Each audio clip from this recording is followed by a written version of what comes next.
दोस्तों आप जानते ही हैं बहुत सारे जो इंपॉर्टेंट केसेस होते हैं, बहुत बहुत महत्वपूर्ण केसेस होते हैं जो लाइमलाइट में होते हैं, पूरे देश में छाए होते हैं, उसमें नार्को टेस्ट की मांग की जाती है। अभी रिसेंटली जो कुलदीप सिंह सेंगर वाला जो केस चल रहा है उसमें भी नार्को टेस्ट की मांग करी गई है। पीड़िता पक्ष हालांकि चाहता नहीं है और जो कुलदीप सिंह सेंगर वाला जो पक्ष है वो ये चाहता है कि कहीं ना कहीं नार्को टेस्ट होना चाहिए। हम लोग इतनी बात करते हैं नार्को टेस्ट के बारे में। नार्को टेस्ट एक्चुअली होता क्या है इसके बारे में बात की जाए तो वो ज्यादा महत्वपूर्ण होगा। नार्को टेस्ट है क्या? नार्को टेस्ट एक ऐसी एनालिसिस प्रक्रिया है, ऐसी इन्वेस्टिगेटिव प्रक्रिया है या ऐसी इन्वेस्टिगेटिव प्रोसीजर है जिसमें दो तरह के टेस्ट यूज होते हैं, दो तरह के उसमें केमिकल्स यूज होते हैं। एक होता है सोडियम पेंटोथॉल और एक दूसरा होता है सोडियम अमाइटल। दो तरह के केमिकल्स यूज होते हैं। ये दो केमिकल करते क्या है इसके बारे में बात करते हैं।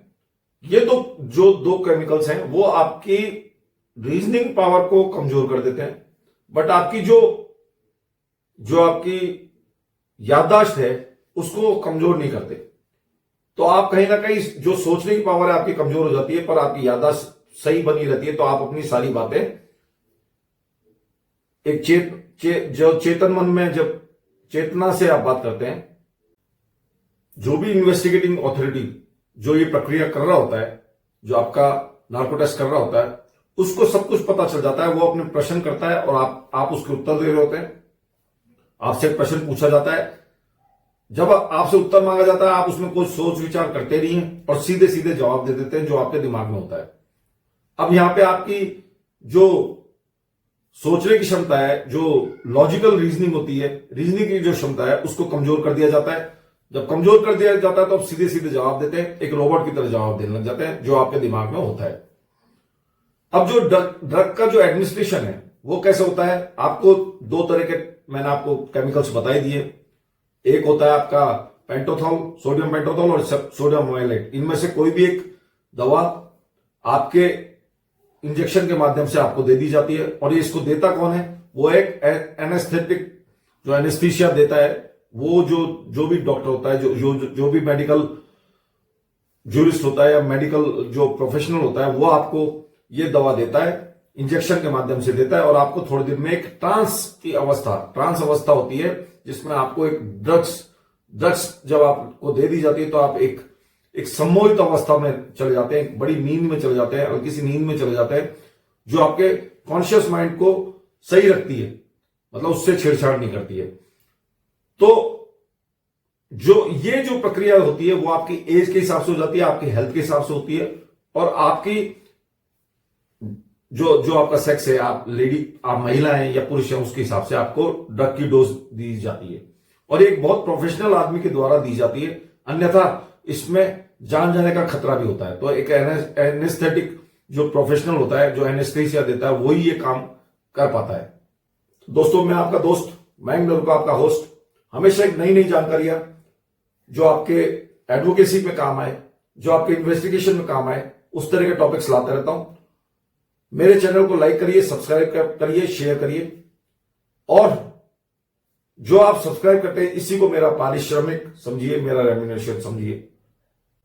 अब जो लोग आपका ये टेस्ट करते हैं वो लोग कौन होते हैं? वो या तो क्लिनिकल साइकोलॉजिस्ट होते हैं या फॉरेंसिक साइकोलॉजिस्ट होते हैं या साइकेट्रिस्ट होते हैं, फिजिशियंस होते हैं, इन्वेस्टिगेटिंग अथॉरिटी होती है, जो मेडिकल प्रोफेशनल्स होते हैं। तो ये लोग सब आपका इन्वेस्टिगेशन करते हैं और आपके एक मेडिकल प्रोसीजर के थ्रू आपको गुजारा जाता है जिससे कि आप सही इंफॉर्मेशन दे पाए। अच्छा, इसकी कुछ लिमिटेशंस हैं, इसमें कुछ कमियां हैं। इसमें आज तक ये डिबेट है कि आप सच बोलेंगे या नहीं बोलेंगे। आप हो सकता है झूठ भी बोल दें या आप इमेजिनेशन की एक नई संसार में चले जाएं और अपनी कुछ भी मनगढ़ंत बातें बोलते रहें।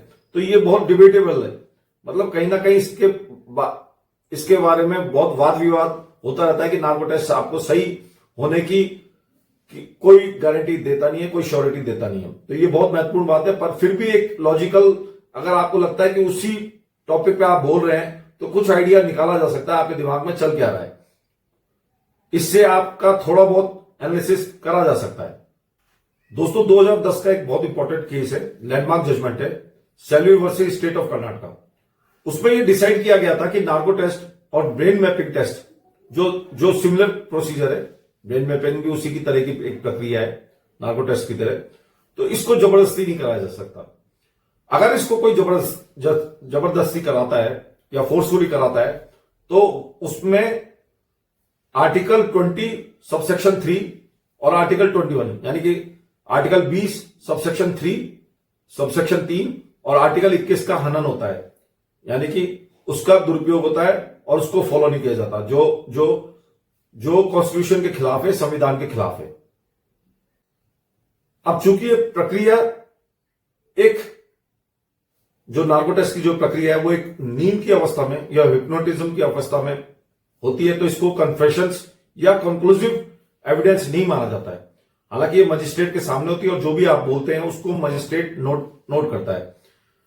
इसके जो इंप्लीकेशंस है, जो इसके जो इफेक्ट है, वो आपको पहले ही समझा दिए जाते हैं, आपके एडवोकेट के थ्रू समझाए जाते हैं कि भाई इसका यह फर्क पड़ेगा हमारे केस पे, तो ये आपको पहले ही समझा दिया जाता है। और ये पूरी तरह से आपके इच्छा पे है कि आप नार्को टेस्ट दें या ना दें, तो ये बहुत ही महत्वपूर्ण बात है। अब एक बहुत महत्वपूर्ण बात आपको बताने जा रहा हूं, वो ये है कि अगर इंफॉर्मेशन या कोई मटेरियल इन एविडेंस कुछ मिलता है, जैसे कि किसी अपराधी का हथियार मिलता है, अगर वो बताता है अपने इन्वेस्टिगेशन के दौरान कि उसने कहां छुपाया है, तो इंडियन एविडेंस एक्ट 1872 के हिसाब से उसको एक प्रॉपर विटनेस, प्रॉपर एविडेंस माना जाता है। और चूंकि ये मजिस्ट्रेट के सामने होता है, इसलिए इसको केस के दौरान पूरी तरह से समझाया जाता है, उसका उपयोग किया जाता है और वो कहीं ना कहीं केस को डिसाइड करने में सक्षम रहता है। एक बार नार्को टेस्ट की सबसे इंपॉर्टेंट पॉइंट्स जो है वो भी हम एक बार फिर से डिस्कस कर लेते हैं। एक तो ये टेस्ट बिल्कुल वॉलंटरीली होता है, किसी भी तरह का कोई आप पे दबाव नहीं होता। दूसरा, ये एक्सेस टू लीगल काउंसिल होता है, आपका एडवोकेट हमेशा आपके साथ रहता है जो आपको सब कुछ बातें बताता रहता है। आपको एक्सप्लेन किया जाता है कि इसके इंप्लीकेशंस क्या होंगे, आपके केस पे इसका असर क्या होता है।